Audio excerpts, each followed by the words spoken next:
Hey guys, welcome to my WrestleMania 39 Night 2 review. And I will say right off the bat that it kind of wasn't on the level of Night 1. I don't think anybody would disagree with that. But I will say that after it got past a few matches and segments here and there, it was decent. It was decent. Now, I will say this. You could definitely tell where Bruce, not Vince, but Bruce with Vince's ideas and everything, probably booked some segments and everything and all that. So you could tell basically Bruce was involved in those. There's no doubt about that.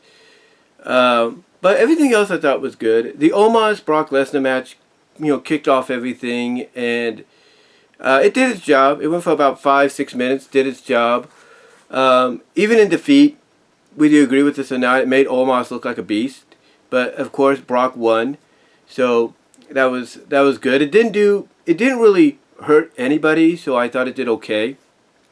The women's tag team match, I thought was alright.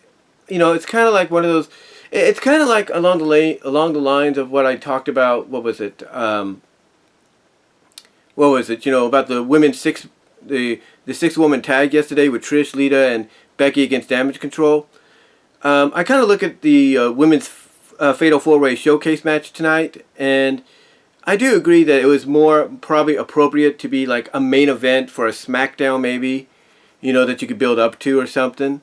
Maybe it could have been on WrestleMania SmackDown, and the Andre the Giant Memorial Battle Royal could have been today. That's just me. That's just me. Speaking of the Battle Royal from SmackDown, they did have Bobby Lashley come out with the trophy, and that was about it. They didn't have no LA Knight or anything. They did have Shane McMahon, but Shane McMahon got injured in the another impromptu match with Miz that turned into more of a Snoop Dogg beating Miz kind of thing. It was a segment. It was an impromptu match, if you will, with Miz once again losing at Mania, but this time to the combination of Shane and then substituting for Shane when he got injured, Snoop Dogg. So we had that moment. The women's championship match I thought was good. I thought was better than I think people would expected. Like the build wasn't at the level people would expect, but I thought it was all right. I thought it was fine for what it was. Bianca definitely definitely got a chance to show off her strength and everything. And once again, unfortunately, Asuka lost at WrestleMania. But I think they're gonna run it back. I think they're gonna run a lot of these things that we see tonight. They're gonna be running back in the next couple of months. You just know it. You just know they will. But yeah, Bianca won by hitting the KOD. She basically powered out what looked like to be an armbar and put Asuka into the KOD and won that way. Again, decent match. Women brought it. Wasn't as good. I'll put it this way. Wasn't as good as Charlotte and Rhea last night, but it was good. It was decent, for what it was. There's no doubt. I'll put it this way. It was worthy enough, if you want to look at it that way, to be on WrestleMania. Because it did its job. It did a good job. The entrances were nice for both ladies. Asuka with all the Asuka clones, if you will, before revealing herself at the end. But here's what's crazy. Here's what's crazy. The moment Bianca's entrance happened, and you had the Diva dance group of Compton, dancing to her music and everything, doing a performance to her music, basically, helping her to come out to the stage and stuff like that. Basically, doing a performance, pageantry for her to come out to.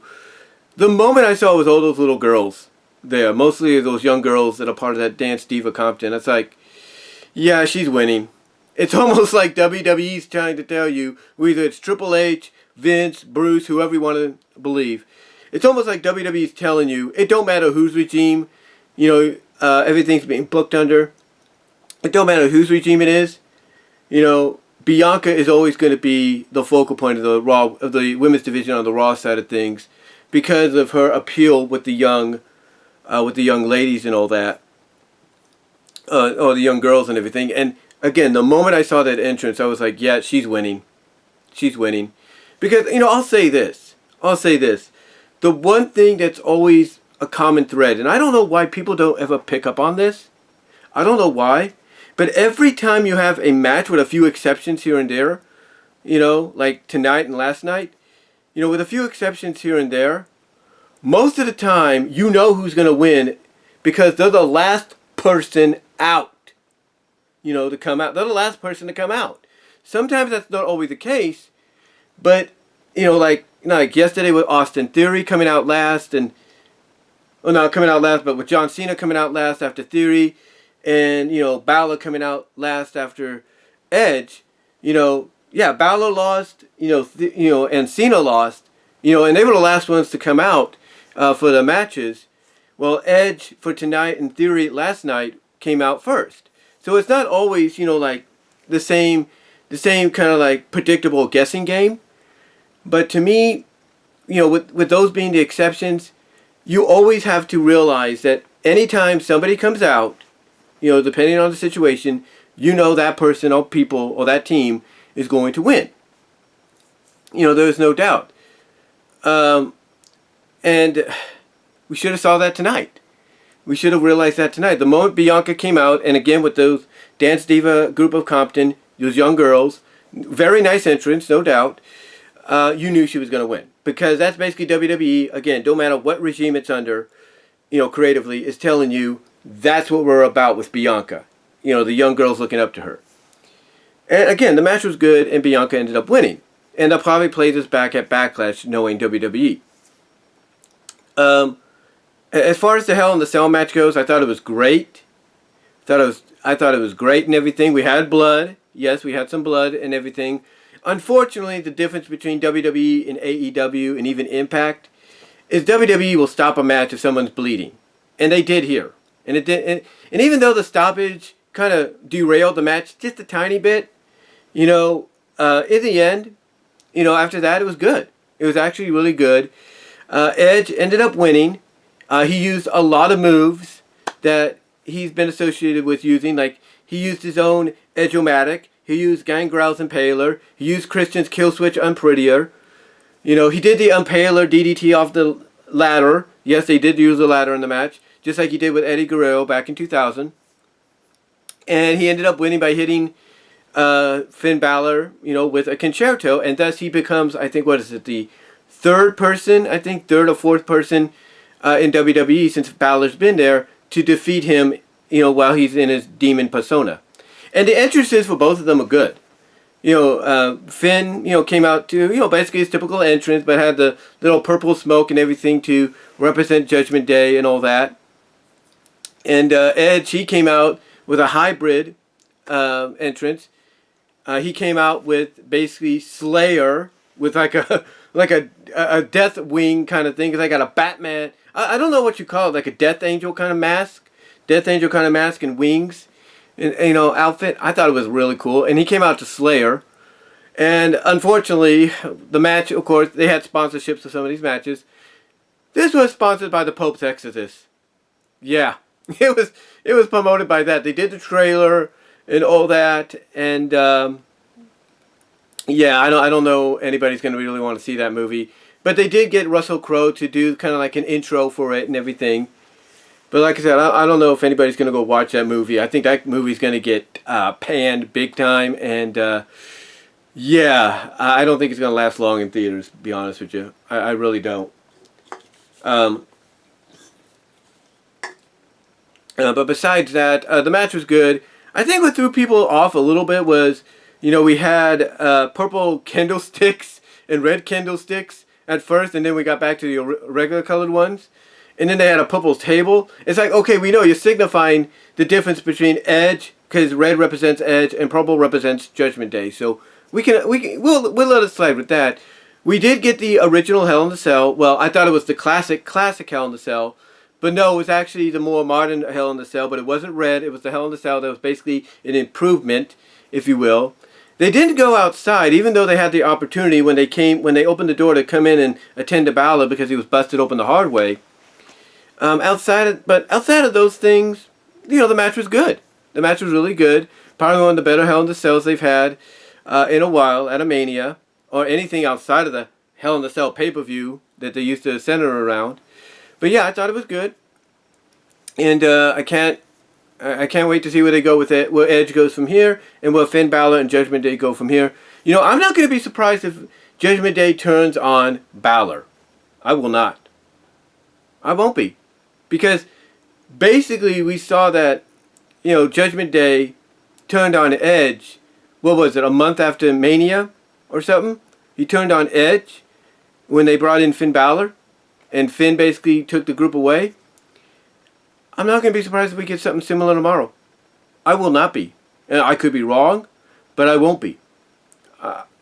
And I'm being honest with you. I don't think I won't be wrong. Because you look into the fact, like, okay, who's going to usurp Finn, just like Finn helped, you know, the Judgment Day usurp Edge. And you know what? If he's as high on Dominic as people are reporting he is, I think Dominic's going to usurp him. Yeah, they say, you know, because Finn talks about they're going to expand their ranks starting tomorrow, maybe. Yeah, I think if it's Joe Gacy and the Schism, or at least Joe Gacy for right now, I would say either Gacy or Dominic, and I'm leaning more towards Dominic usurping Finn. Basically say, we don't want nothing to do with you because you failed. So I think that might be what happens. But yeah, the match was good. And then of course we had the little cool down segment with Edge and Shane, not Edge, but with Miz, Shane, and Snoop Dogg. I think we had that. And then we had the I'm kind of going out of order here, so I do apologize.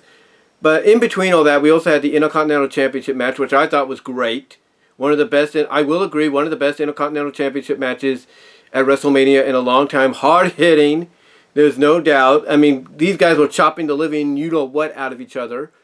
And in the end, Gunther surprisingly won. He surprisingly won by coming off the top rope and then hitting a powerbomb, you know, on Sheamus on top of Drew, and then hitting Drew with the sympathy powerbomb to, get the win and retain the championship. So, yeah, Gunther won that, and I think I covered everything else, and then we get to the main event. And the main event was great. Storytelling was great in that between Roman and Cody. And unfortunately, and I'm hearing this, I'm looking at this all online, everybody is just, you know, everybody enjoyed the match. It's just the ending soured their taste. It really did. It was like, it was the same old typical Roman Reigns finish we've been seeing. Roman Reigns gets in trouble depending on his opponent. Out comes Solo Sikoa. Out comes the Usos. And end result is Roman wins. Roman wins. And I think basically Cody's going to be the kind that will come out, admit, yeah, you outsmarted me. You were steps ahead of me. But I think Cody's going to come up with a solution for a rematch. And I think that rematch, and I was thinking about this, you know, could be a steel cage match. And you might be saying, well, steel cage is not going to help anything. But here's where you're wrong. Because if they're going to be in Puerto Rico, you know, what is Puerto Rico wrestling-wise always known for, historically? Violent matches. Barbed wire matches. So what better solution, even if it was to give Roman one more month with that championship so he can at least get close to 1,000, what better solution is there than to have Roman Reigns lose the championship at Backlash in a steel cage surrounded by barbed wire in Puerto Rico? I'm just saying. Now you might say, well, it's not going to happen. They want to get to 1,000 days. And I agree. You know, you may think it's impossible because they want to reach that achievement and that goal. But the question is, when then? When will it happen? Will it be SummerSlam? Will it be Money in the Bank? When? We don't know. Because if Roman's going to take a break, and you know, you have this, you know, potential sale to Endeavor who won't particularly be fond of, hey, one of the headliners that we're investing in with this new partnership is going to be going away. I don't think Endeavor will like that. So I think come Backlash, Roman's losing. He's going to lose if they do the rematch there, and they do it in the way I think they will. But overall, the match was a good storytelling and all that. And I know some people are gonna, and I saw this online too. People are saying, you know, Triple H, that basically it didn't matter if it was Triple H or Vince or whoever. none of them are going to allow a founder of All Elite Wrestling to win their championship right away. And that's probably true. And that's probably the plan they had for a while. They probably told Cody, look, we'll bring you back, we'll get you to the top, we'll make you champion, but we want you to, but when you get your first, but we're not going to make you champion right away. Like, you'll get your first shot and you'll lose, so we can send the message of never compete against us, or something like that. Maybe that's what they did. And Cody, I think, is very understanding of it. Like, yeah, you know, I got to go through these trials and everything to learn my lesson of, hey, don't ever compete against WWE because you're bitter. Basically, if you're bitter, go away for a little bit, come back, and evolve in this company. So, I think honestly that's what happened. I think he agreed, knowing that, hey, this was the last trial of punishment he had to go through to basically say, okay, I get it, never go against you guys, or something. But I think he's going to get the title, I do. I think the whole Endeavor deal, however long it takes to be, finalized and all that, which I think will take months. It will be announced tomorrow, but it'll take months to finalize. I think, honestly, Endeavor is not going to be fond of, hey, why is our champion of WWE going away? Isn't he supposed to be here, 300-something days? So I could see maybe WWE saying, hey, look, now that we have Endeavor as a majority owner in the company, Roman, you're going to Backlash, you're dropping the title to Cody. And if Roman asks why, legitimately, if he asks backstage, for real, if he asks why am I dropping it, they're going to say because our new owners don't want their champion gone for so long. And now my screen decides to pop up and everything, so I do apologize for that, guys. I don't know what's going on with my screen here and all that, but anyway, I see, I kind of see that being the case, if you will. My honest opinion. But yeah, I thought the match was good storytelling, and it was a nice moment to see Negative One there, Brody Lee's son, Luke Harper, John Harper's John Harper's son. It was really nice to see that. But yeah, I'm thinking probably Backlash, and I'm thinking they might go the barbed wire steel cage route, or they might go the route to where, hey, if anybody in the bloodline interferes or any superstar interferes, Roman loses the title by disqualification. So we'll see. So we'll see what happens. But yeah, I don't think Roman's going to keep the title much longer because, again, I think the Endeavor deal is going to play a factor to where they're going to be like, we don't want our champion gone for so long. We want a champion that's always going to be here. So that's just my opinion. But anyway, though, guys, I thought overall it was a decent WrestleMania both nights. I will admit, night one outshined night two. And that's really all I can say on it. But let me know what your thoughts are. Comment down below. What did you think of WrestleMania, both night 1 and 2?